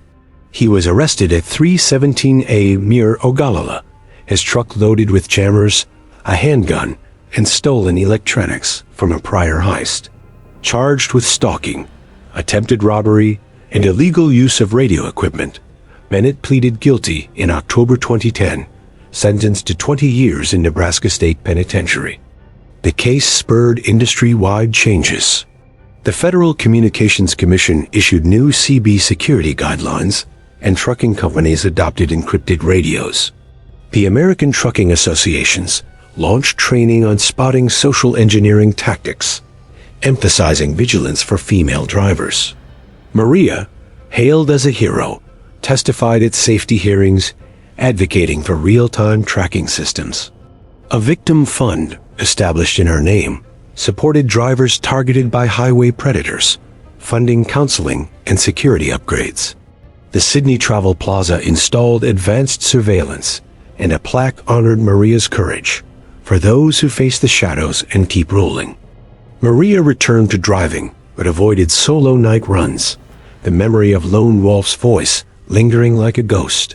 Sightings of suspicious pickups dropped, but drivers on I-80 still whisper of a signal that cuts through the night, warning of exits best left untaken. On the fog-drenched night of February 9, 2015, Marcus Lee Hayes was navigating Interstate 55 near Springfield, Illinois. His 2012 Freightliner Cascadia slicing through a dense mist that cloaked the flat, endless Midwest plains like a shroud. The 37-year-old driver, with 10 years of experience under his belt, was a respected figure in the Illinois trucking community, known for his quiet demeanor, meticulous pre-trip inspections, and a knack for keeping his cool during the unpredictable whims of Mother Nature. His rig, a reliable machine with 300,000 miles on the odometer, was hauling a load of auto parts, brake pads, alternators, and engine components from a warehouse in Chicago to a distribution center in St. Louis, a 290-mile run he'd done countless times. The cargo was mundane but essential, parts that would keep vehicles running across the heartland, and Marcus treated every delivery with the same precision, his logbook updated with military-like accuracy. The weather report from a Joliet truck stop at 10:30 p.m. had warned of heavy fog rolling in from the Illinois River, visibility dropping to 50 feet and temperatures hovering at 34 degrees, flirting with the edge of freezing. Marcus, unfazed by Midwest winters after growing up in Peoria, where blizzards were as common as cornfields, had checked his rig thoroughly, tire tread, fluid levels, and fog lights all in order, and logged his departure at 10:45 p.m., aiming for a rest area in Lincoln by Interstate 55, a straight shot through cornfields, small towns, and occasional industrial parks, was eerily silent that night, the fog swallowing distant lights and leaving only the hum of his Cummins X15 engine and the rhythmic thump of expansion joints for company. Marcus's cab was a personal sanctuary, a rolling home filled with the small comforts of the road, a thermos of black coffee laced with sugar, a stack of audiobooks on tape. Tonight it was a thriller by John Grisham, and a faded photo of his wife, Sarah, and their 2 kids, pinned to the dashboard. The St. Christopher medal around his neck, a gift from Sarah for his first long-haul trip, swayed gently with the rig's motion. He'd started driving after a factory layoff in 2005, turning a necessity into a career, and had built a reputation for reliability, always on time, always safe.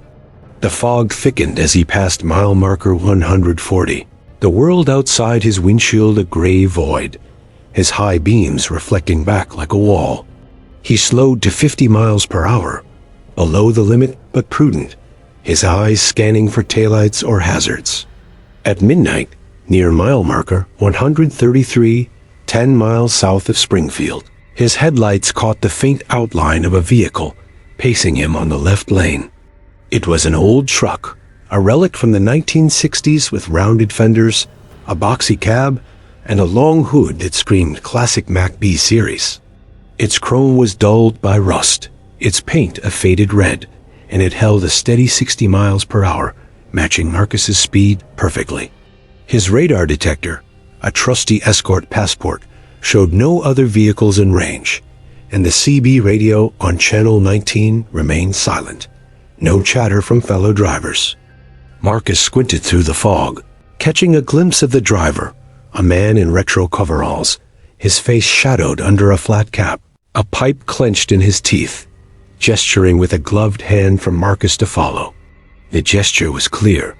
A wave forward, then a point to the right lane, as if guiding him. "What the hell?" Marcus muttered, his voice low in the cab. He'd seen vintage rigs at truck shows, restored beauties paraded by enthusiasts, but no one ran them on I-55 in fog this thick, especially not at midnight. The old truck didn't have modern LED lights or a GPS antenna. It looked like it had rolled straight out of a time warp. Marcus flashed his high beams twice, a standard signal for what's up. But the truck didn't respond, just held its position, its taillights glowing like embers in the mist. He keyed the CB mic. "This is Roadrunner on 55 South, mile 133. Vintage Mac, you got a copy? What's your handle?" Static hissed back, then silence. Marcus shook his head, assuming it was a hobbyist out for a joyride, but a niggle of unease settled in his gut. The fog was playing tricks, making the old truck seem almost translucent at the edges, like a ghost in the haze. At 12:10 IMA, near mile marker 130, the CB crackled to life, a voice cutting through the static like a knife. "Follow me, son, road's bad ahead." The voice was gravelly, tinged with an old-school Midwestern drawl, the kind Marcus's grandfather had, full of grit and wisdom. But no one knew his route except his dispatcher and Sarah, and he hadn't shared it on the open channel. "This is Roadrunner. Who's this?" "Identify yourself," Marcus replied, his tone firm but curious. No reply came, just more static, then the voice again, fainter this time. "Follow me." "Safe now, ... Marcus's pulse quickened. The vintage truck veered slightly into the right lane, as if inviting him to trail it, and against his better judgment, he followed, easing his Freightliner behind it. The fog thickened, swallowing the road's edges, but the old truck's taillights remained clear, a beacon cutting through the gray. His GPS flickered, the screen going blank for a second, then rebooting with no signal, the map frozen on mile marker 130. The dashboard lights dimmed, casting the cab in a faint, eerie glow, but the engine held steady, its rumble unchanged. Marcus's mind raced. He'd heard trucker tales around diner counters, ghosts on the road, apparitions of lost drivers guiding the living through danger. He'd always laughed them off, a rational man who believed in mechanics, not myths. But this felt real, the old truck solid in his mirrors, its exhaust puffing faintly in the cold air. At 12:20 a.m., near mile marker 127, the vintage truck led Marcus through a particularly treacherous stretch of I-55, where a known dip in the road often pooled water during storms. The fog was so dense he could barely see the guardrails, but the old truck navigated flawlessly, slowing for invisible hazards. A pothole here, a slick patch there, as if the driver knew the road by heart. Marcus's instincts, honed by years of dodging black ice and blown tires, told him to trust the guide, though his mind screamed it was impossible. The voice crackled again on the CB. "Stay close, son. Fog's thick, but I know the way." Marcus keyed back. "Who are you? How do you know this road?" Silence, then a chuckle. Warm but distant. "Been driven it longer than you've been alive." The suspense built as the miles ticked by, the vintage truck always just ahead, its driver occasionally glancing back, his face a blur in the side mirror. At 12:30 a.m., the truck signaled a right turn into the Lincoln Rest area, a small lot with a single sodium lamp flickering through the fog. Marcus followed, parking his rig, but as he set the brakes, the vintage truck vanished, its taillights dissolving into the mist like smoke. He grabbed his flashlight, stepping out into the damp chill, and searched the lot. No tire tracks in the wet gravel, no oil drips on the pavement, nothing to suggest another rig had been there. His CB crackled one last time. "You're safe now, son." The voice was clear, then gone, leaving only the hiss of static. Marcus's hands shook as he replayed the dashcam footage on his laptop, the screen showing the old truck leading him, then fading away mid-frame. Shaken to his core, Marcus called the Illinois State Police at 12:45 a.m. from the rest area's payphone, his voice steady but edged with disbelief. "This is Marcus Hayes on I-55 at the Lincoln Rest area. I was escorted by ... something. An old truck that vanished. I have footage." Trooper James Keller arrived at 1:10 a.m. A 15-year veteran with a weathered face and a reputation for handling odd calls on I-55. He listened to Marcus's story, his expression shifting from skepticism to intrigue. "You're not the first to report this," Keller said, his voice low as he reviewed the dash cam. "We've had 12 reports like this since 2010, same stretch, same old truck leading drivers to safety in fog or storms." The footage showed the vintage rig clearly, a 1962 Mack B61, its model identifiable by the distinctive grille and the driver's gesture, but at the rest area, it simply faded, no visual effect explaining the disappearance. Keller shared the legend. In 1963, Henry Walsh, a 52-year-old driver from Springfield, died in a massive pileup near mile marker 127. His 1962 Mack truck crushed in a fog-induced chain reaction that killed 3 others and injured 12. Walsh was a beloved figure, a mentor to young drivers, known for guiding lost convoys through storms with his CB handle, Old Reliable. Since his death, drivers reported his truck appearing in bad weather, always on I-55 south of Springfield, leading them to safety before vanishing. Keller's files confirmed the pattern. A female driver in 2011 avoided a washed-out bridge. A convoy in 2013 was led past a jackknifed semi. All described the same truck, the same gravelly voice promising safety. Detective Sarah Monroe, a 10-year specialist in unexplained phenomena cases with the Illinois State Police, took lead on the investigation, dubbed the ghostly escort case. A pragmatic investigator with a psychology background, Monroe met Marcus at the Springfield station at 2:30 a.m., reviewing the footage frame by frame. "This isn't a hoax," she said, noting the truck's details matched 1960s specs, down to the pipe in the driver's mouth, a habit Walsh was famous for. Monroe's team uncovered 12 sightings, all corroborated by dashcams or CB recordings. The voice identified as Walsh's through audio analysis from a 1962 radio interview. Local historians tied it to I-55's construction in the 1950s, built over an old pioneer trail where travelers vanished in blizzards, their spirits said to guide the living. Marcus's encounter gained national attention when Monroe's report leaked to trucking forums, drivers sharing similar stories. The case was classified as unexplained in May 2015, but it prompted changes. The Illinois Department of Transportation installed fog warning sensors along I-55, and the American Trucking Associations funded a documentary on highway legends. A memorial for Walsh was erected at the Lincoln Rest area in 2016. For Henry Walsh, 1963, guiding light of I-55, travel safe. Marcus continued driving, but carried Walsh's photo in his cab, the memory of the voice a comforting whisper. Sightings persisted, with 4 more by 2017, always in fog, always leading to safety. For Marcus, the escort was a guardian, a reminder that the road held mysteries beyond the visible, where the past reached out to protect the present.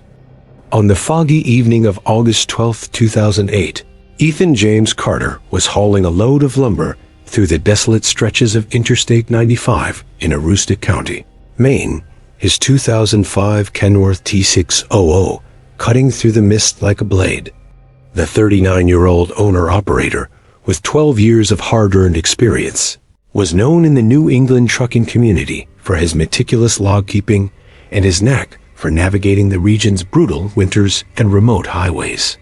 His rig, a battle-scarred machine with 400,000 miles, was loaded with pine logs from the sawmill in Bangor, destined for a construction firm in Portland.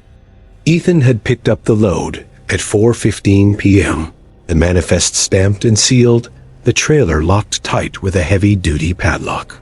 The weather was cool, 62 degrees, with a dense fog rolling in from the St. John River, reducing visibility to 100 feet. His last check-in with his dispatcher at 5:30 p.m. confirmed clear roads and a planned stop in Holton by 8 p.m.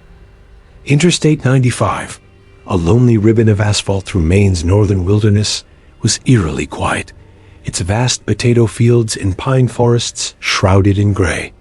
At 7:45 p.m., 20 miles north of Holton, near mile marker 285, Ethan noticed something off. His rig felt sluggish, the engine straining as if the load had doubled in weight. He checked his gauges, fuel, oil, and tire pressure all normal, but the Kenworth groaned under an unseen burden. Like dragging an anchor, he later told investigators. He pulled into a rest area at mile marker 290, a gravel lot with a single flickering streetlight, to inspect the trailer. The fog was thicker now, curling around his boots as he approached the rear doors. The padlock was intact, the seal unbroken, but when he opened the trailer, his flashlight revealed nothing but the stacked logs, exactly as loaded. Yet the floor creaked under his weight, and a faint thumping echoed from within the trailer, rhythmic like a heartbeat. Ethan froze, his breath catching. He slammed the door shut, double-checked the lock, and climbed back into the cab, chalking it up to road fatigue. Back on I-95, the thumping persisted, growing louder as he hit 60 miles per hour. At 8:03 p.m., near mile marker 295, his CB radio crackled with static, though no one was broadcasting on Channel 19. The dashboard GPS flickered, displaying a destination 30 miles off his route, an abandoned sawmill near Sherman, a place Ethan knew had been shuttered since the 1950s. He reset the device, but it stubbornly reverted, the screen glowing with the words, Sherman Mill, 12 miles. Unease gnawed at him. He glanced in his side mirror and caught a glimpse of a figure standing on the shoulder, a man in a flannel shirt and work boots, his face obscured by the fog, pointing north toward Sherman. Ethan blinked, and the figure was gone, the road empty. His heart raced. He'd driven I-95 countless times, knew every rest stop and way station, but this stretch felt wrong, like the fog itself was watching. At 8:15 p.m., the thumping grew violent, shaking the trailer. Ethan's speedometer wavered, dropping to 40 miles per hour despite his foot on the gas. The GPS now showed he was 5 miles from the mill, though he hadn't changed course. The CB hissed, a voice breaking through. Bring it back, ... bring it back, ... The words were low, guttural, not quite human. Ethan switched off the radio, but the voice persisted, echoing in the cab. His headlights dimmed, casting weak beams into the fog. At mile marker 300, the figure appeared again, standing in the center of the lane, forcing Ethan to swerve. The man's flannel was torn, his hands stained dark, and his eyes, when Ethan glimpsed them, were hollow, like twin voids. The truck's electrical system sputtered, the dashboard lights flashing erratically, but the engine held steady. Ethan gripped the wheel, his knuckles white, and floored it, determined to reach Holton. The thumping stopped abruptly at 8:22 p.m., replaced by an oppressive silence. The GPS went blank, then reset to his original route. At 8:35 p.m., he pulled into the Holton truck stop, a brightly lit haven with a dozen rigs parked. Trembling, he checked the trailer again. The logs were untouched, but the manifest now listed the delivery address as Sherman Mill, Lot 13, a place that didn't exist. He called his dispatcher, who insisted the original address was Portland, with no record of Sherman. Ethan refused to drive further, demanding a tow for his rig. At 9:10 p.m., he contacted the Maine State Police, reporting the sightings, the thumping, and the GPS anomalies. Trooper Daniel Walsh arrived at 9:40 p.m., a 12-year veteran familiar with Aroostook's backroads. He inspected the trailer, finding no signs of tampering, but noted the altered manifest. "We've heard this before," Walsh said, his voice low. "4 other drivers this summer. Same stretch, same story, ghostly figures, weird noises, routes changing." He led a patrol to the Sherman Mill, 12 miles north, a crumbling ruin overtaken by pines. The fog was impenetrable, but Ethan's dashcam, retrieved by Walsh, showed fleeting images of the flannel-clad figure, its form dissolving into static. At the mill, they found no tracks, but a rusted sign marked Lot 13 hung askew, chilling Ethan to the bone. Detective Sarah Lyman, assigned to the case, dug into the mill's history. In 1953, a fire had killed 12 loggers, their bodies burned beyond recognition. Local records noted persistent rumors of a cursed load tied to stolen timber, blamed for the blaze. 5 truckers had reported similar incidents since June 2008, describing heavy trailers, spectral figures, and GPS malfunctions leading to the mill. Lyman's team found no physical evidence, but a local historian linked the sightings to a logger named Amos Reed, killed in the fire, whose family claimed he haunted I-95, seeking his stolen logs. The case, labeled the Phantom Load, was classified as unexplained. Ethan refused to complete the delivery, and the load was transferred to another driver. The trucking company, rattled, investigated the Bangor sawmill, uncovering forged manifests traced to a disgruntled clerk who vanished after questioning. The Maine Department of Transportation installed warning signs near mile marker 295, and the Aroostook Historical Society erected a memorial at the mill. For the lost of Sherman, 1953, rest easy. Ethan retired in 2009, unable to shake the image of those hollow eyes. Sightings persisted, with 2 more drivers reporting the figure in 2010. The trucking community adopted new protocols, verify manifests in person, and avoid solo runs through Aroostook in fog. For Ethan, the road to Sherman Mill remained a scar, a place where the past refused to stay buried.